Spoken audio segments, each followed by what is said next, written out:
जोहार साथियों, स्वागत है आपका अपना YouTube channel study with JH09 में।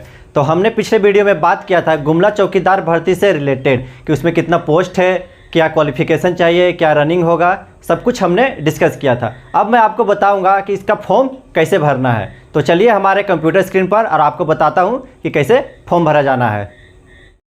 तो हम लोग आ चुके हैं कंप्यूटर स्क्रीन के ऊपर। देखिए फॉर्म में आपको क्या क्या भरना है। तो सबसे पहले आपको यहाँ पर अपना कलर फोटो लगाना है। उसके बाद यहाँ जो गृह जिला लिखा हुआ है यहाँ पर लिखना है आपको गुमला।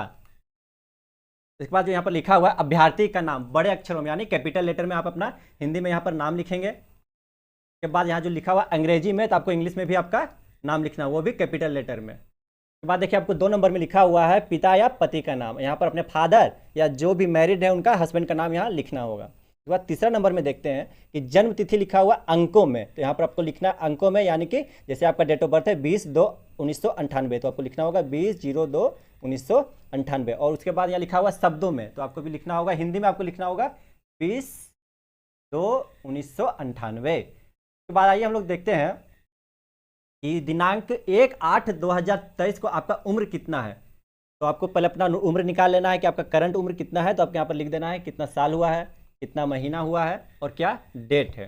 ठीक है। उसके बाद आते हैं 4 नंबर में अभ्यर्थी का अस्थायी पता, यानी आपका परमानेंट एड्रेस यहाँ देना होगा। तो आपका जो भी गांव है, ग्राम है, आपको वहाँ डालना है। उसके बाद आपका पंचायत का नाम, पोस्ट का नाम, थाना कौन सा पड़ता है आपको वो भी डालना है, और अंचल आपका क्या पड़ता है वो यहाँ पर आपको लिख देना है। उसके बाद कौन सा जिला से है यहाँ पर आपको लिख देना है। जिला तो आप जान ही रहे हैं कि ये गुमला जिला की भर्ती है, तो आपको गुमला ही भरना होगा। उसके बाद आप अपना यहाँ पर मोबाइल नंबर दे, मोबाइल नंबर ऐसा दे जो कि ऑन हो, उस पर एक OTP आएगा। ठीक है। उसके बाद आपको एक ईमेल आईडी भी आपको देना होगा। देखिए मोबाइल नंबर और ईमेल आईडी जो ऑन हो वही डालिएगा। ठीक है। आइए देखते हैं 5 नंबर में क्या है। 5 नंबर है आपको पत्राचार पता, यानी कि करंट एड्रेस आपको डालना होगा, जहाँ आप अभी रह रहे हैं, जहाँ पर पोस्ट के थ्रू आपको एडमिट कार्ड आएगा वहाँ का आपको एड्रेस डालना है। और 6ठा नंबर में देखते हैं पद का नाम, तो जान ही रहे पद क्या है हम लोग का, चौकीदार। 7वां नंबर हम लोग देखते हैं शरीर पद 2 चिन्ह का मान, यानी कि जो भी आपका बॉडी में 2 मार्क्स है वो आपको भरना होगा। जैसे कोई मोल मार्क हो गया, कोई कटा उटा हो गया, वो आपको दोनों यहाँ भरना होगा। ठीक है। आइए देखते हैं 8वां नंबर में क्या है। 8वां नंबर में आपका शैक्षणिक योग्यता। सबसे पहले आपका मैट्रिक है, मैट्रिक में कौन सा बोर्ड था आपका वो यहाँ पर डालना है, यानी कि झारखंड का है तो झारखंड एकेडमिक काउंसिल यहाँ भरना है। उसके बाद यहाँ पर आपको उत्तीर्ण वर्ष, यानी जिस वर्ष आप पास हुए थे 10th वो भरना है। टोटल कितना नंबर आपका आया था वो भरना है। उसके बाद आपका प्राप्तांक प्रतिशत में जितना % था वो आप यहाँ पर डाल लें। सेम प्रोसेस आपका इंटरमीडिएट में भी होगा, बोर्ड डालना है, पास ईयर डालना है, कितना नंबर आया था और कितना % आया था। और ग्रेजुएशन में भी वही सेम डालना है आपको, बोर्ड, ईयर, नंबर और %। चलिए देखते हैं अगला 9 नंबर में क्या बोलता है।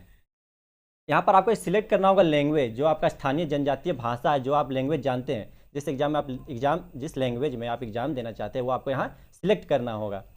क्या बात। आइए देखते हैं 10वां नंबर में क्या है। अभ्यर्थी का श्रेणी, आप किस कैटेगरी से बिलोंग करते हैं, SC, ST, general, OBC, EWS, आपको यहाँ भरना होगा। उसके बाद आप देखते हैं कि 11 नंबर में दिया हुआ आवासीय प्रमाण पत्र।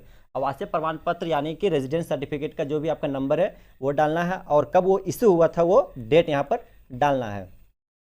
फिर 12 नंबर में हम लोग देखते हैं कि जाति प्रमाण पत्र, जिसको जो कैंडिडेट अपना इसमें आरक्षण लेना चाहते हैं अपना जाति प्रमाण पत्र डालेंगे, उसमें जाति प्रमाण पत्र का नंबर डालना होगा और कब ये इशू हुआ था सर्टिफिकेट वो आपको यहाँ पर डालना है। उसके बाद आ जाते हैं 13 नंबर में आचरण प्रमाण पत्र, यानी कि कैरेक्टर सर्टिफिकेट आपका होना बहुत ज़रूरी है। ठीक है। तो आपका कैरेक्टर सर्टिफिकेट नंबर डालना है और इशू डेट डालना है। उसके बाद देखिए उपरोक्त सभी सूचनाएं मेरी जानकारी से सही है, किसी भी स्तर का सूचनाएं गलत पाए जाने पर बिना किसी पूर्व सूचना के मेरी अभ्यर्थना रद्द की जाएगी। इसलिए जब आप फॉर्म भरें तो आप अपनी जानकारी सही डालें, और जब आप फॉर्म भरे हैं किस डेट को फॉर्म भरे वहाँ पर आप यहाँ डेट लिख देना होगा, और किस जगह से भरे हैं आपका वहाँ प्लेस डाल देना होगा। उसके बाद अपने यहाँ पर एक साइन कर दीजिएगा। चलिए देखते हैं आगे क्या है। आगे देख लेते हैं। यहाँ पर लिखा हुआ है कि प्रवेश पत्र, यानी कि ये आपका एडमिट कार्ड होगा। ठीक है। आप यहाँ पर अपना एक फ़ोटो चिपकाएंगे, जो यहाँ पर लिखा हुआ अभ्यर्थी द्वारा भरा जाएगा, सिर्फ कैंडिडेट ही इसको भरेंगे अपने से। तो सबसे पहले आप अपना यहाँ पर जो पद है पद का नाम लिख देना है, यानी कि गुमला चौकीदार आपको वहाँ पर भर देना है। फिर उसके बाद देखते हैं 2 नंबर में क्या है, आवेदक का नाम, यहाँ पर आप अपना नाम लिखेंगे। उसके बाद 3 नंबर में अपने पिता या पति का नाम यहाँ पर डालना है। और 4था नंबर में देखते हैं पत्राचार का पता, यानी कि जो आपका करंट एड्रेस है वो आपको यहाँ डालना है पिन कोड के साथ। और आप यहाँ नीचे देख रहे होंगे कि केवल कार्यालय द्वारा भरा जाएगा, ये आपको नहीं भरना है, ये आपको खाली छोड़ देना है और आपको कुछ नहीं करना। यहाँ आपका फॉर्म भरा गया। आई होप अब आप समझ गए होंगे कि फॉर्म को कैसे भरना है। तो चलिए मैं आपको बताता हूँ कि फॉर्म को कहाँ और कैसे भेजना है। तो सबसे पहले आपको एक लिफाफा लेना है, ठीक है। लिफाफा के राइट साइड में आपको फ्रॉम करके विज्ञापन संख्या डालना होगा सबसे ऊपर। विज्ञापन संख्या क्या है? तो 01/2023। उसके बाद अपना नाम, अपना पिता का नाम और अपना पूरा एड्रेस डालना होगा राइट साइड में। और लेफ्ट साइड में आपको क्या लिखना है? तो लेफ्ट साइड में 2 करके लिखना है, क्योंकि आपको ये भेजना है। और कहाँ भेजना है, एड्रेस हम लोग जान लेते हैं।